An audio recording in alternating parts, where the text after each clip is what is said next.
The tea is exceptionally good today.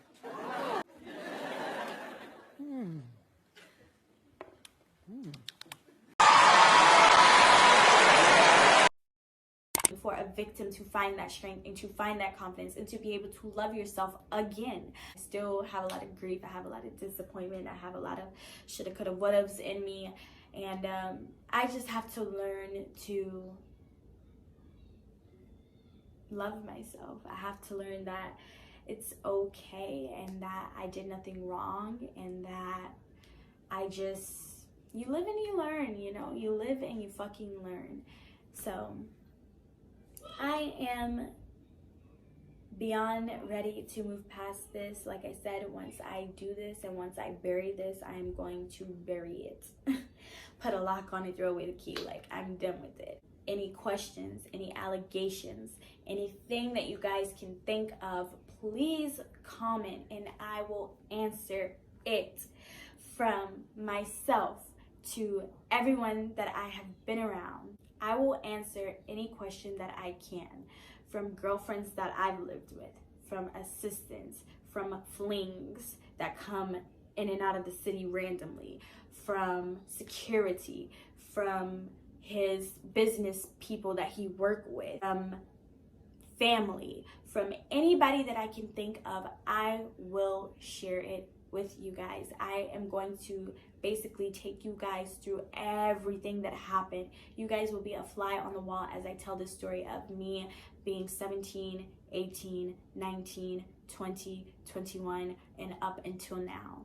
And you guys are going to experience it all. You think you know it, but you only see a fraction of this big ass pie, you know? And that's what social media does. It only shows you a fraction of the truth. So I'm gonna tell you guys my truth fully from the beginning.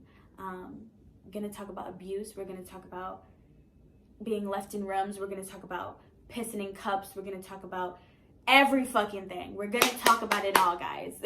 I'm just ready to grow and pass this and never have to deal with this again, because I feel like I'm bigger than this. And like I said, I want you guys to know Robert was not the first celebrity I met, okay?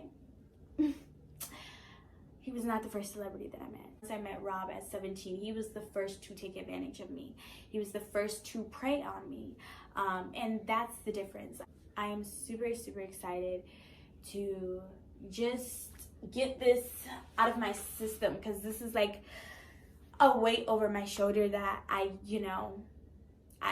think to myself that not talking about it will just make it go away, because I'm not going to sit here and be miserable and be dwelling on something when I know I have the power to change it. And I know a lot of people are going to ask me, you know, how can you do that? Do you still love him? Blah, blah, blah, blah. How could you, say all this man's dirty laundry and blah, blah, blah, blah, blah. And truthfully, I just feel like this man is in his 50s, okay? And I am not the first person that this man has done this to, okay? This is something that has been happening since the 90s. This is something that has been happening since way before Aaliyah. Aaliyah was not his first victim. She was not the first minor that he was with. And I feel like someone who had millions and millions and millions of dollars,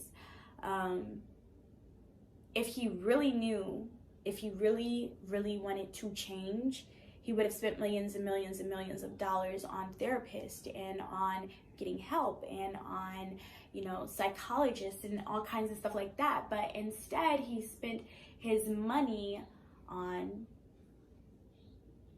getting more girlfriends and supporting more girlfriends and wooing more women. He had a personal trainer for his fitness. He had a personal dentist. He had a personal doctor.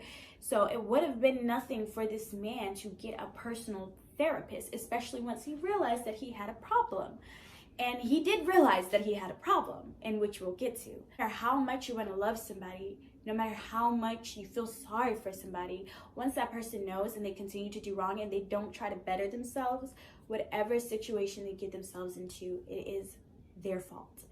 And for a long time, he made me feel like when this whole cult thing came out, he definitely did make me and Joy feel like it was our fault because it was our parents that was being the most vocal about it.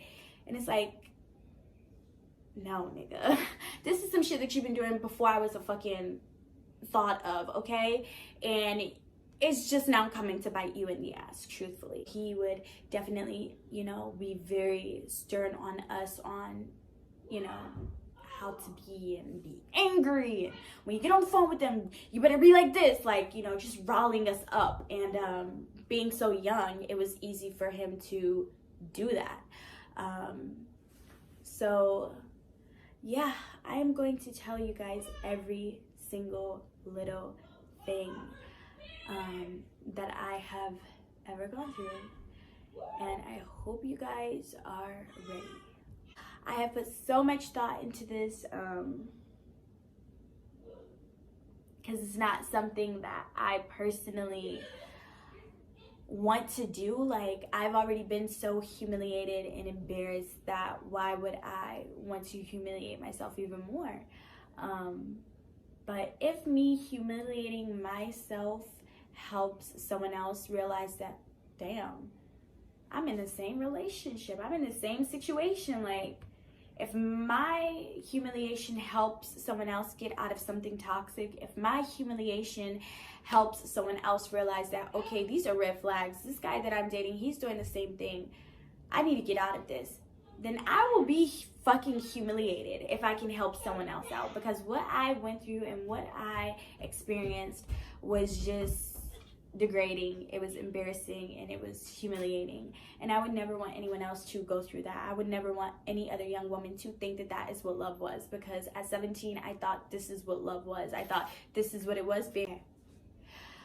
So a big part of being able to heal is talking, okay? And so I am going to tell you guys everything that I have experienced, everything that I have seen, everything that I have endured during these last 5 years. Now, my purpose to tell you guys this is not to boast, it's not to degrade, it's not to make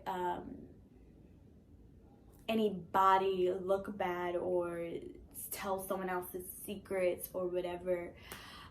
But it is just for me to be able to heal, for me to be able to move on past this. This is personally how I choose to heal.